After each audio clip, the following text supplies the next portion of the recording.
Hi guys, நம்மக்கிட்ட ready stock எல்லாமே அவைலபிளாக இருக்குது. இது மட்டும் இல்லாமல் ஸ்டாக்கு நம்ம உள்ளே வச்சுருக்குறோம். நம்மக்கிட்ட ஆர்டர் பண்ணுறவங்க இந்த மாதிரி நான் பேக் பண்ணி அனுப்புவேன். அதில் பார்த்தீங்கன்னாக்கா இந்த இப்படி இந்த இடத்துல யாரும் கட் பண்ணிடாதீங்க. அங்கே மேலே வந்துட்டு இப்படி கார்னரில் இந்த இடத்துல சிஸ்டர் வச்சு இப்படி கட் பண்ணுங்கள். ஏன்னா இந்த ஸ்டிக்கர் வந்துக்கு உங்களுக்கு இவ்வளோ தூரம் வரையும் இருக்குது. ஸோ அது நிறையா பேர் வந்துட்டு சேர்த்து ஸ்டிக்கரோட கட் பண்ணிடுறீங்க அப்படின்னு ஒரு 2-3 சிஸ்டர் சொன்னீங்க.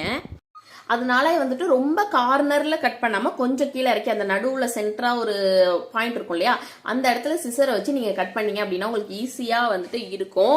நம்மக்கிட்ட நிறைய ஸ்டாக் வந்திருக்கு. இப்போ புதுசாக வந்துட்டு பேபி ஷவர் ஸ்டிக்கர்ஸ் எல்லாமே அவ்வளோ சூப்பராக இருக்குது. எல்லாமே அவ்வளோ அவைலபிள்ஸ் நிறைய இருக்குது. நீங்கள் கேட்ட உடனே, நீங்கள் சொன்ன உடனே நான் வந்துட்டு மெசேஜ் எல்லாத்துக்குமே ரிப்ளை பண்ணிடுவேன். அப்பப்பயே நான் கிளியர் பண்ணிடுறேன். அன்னன்னைக்கு ஆர்டரும் டிஸ்பேச் பண்ணிடுறேன். வாங்கினவங்க எல்லாருமே வந்துட்டு ரொம்ப சூப்பராக இருக்குது, ரொம்ப தேங்க்ஸ் அப்படின்னு சொல்லியிருந்தீங்க. எல்லாருக்குமே ரொம்ப ரொம்ப தேங்க்ஸ். உங்களுக்கும் இந்த ஸ்டிக்கர்ஸ்லாம் வேணும் அப்படின்னாக்கா கீழே தெரியிற வாட்ஸ்அப் நம்பருக்கு வாட்ஸ்அப் பண்ணுங்கள். இன்னொரு வீடியோவில் பார்க்கலாம்.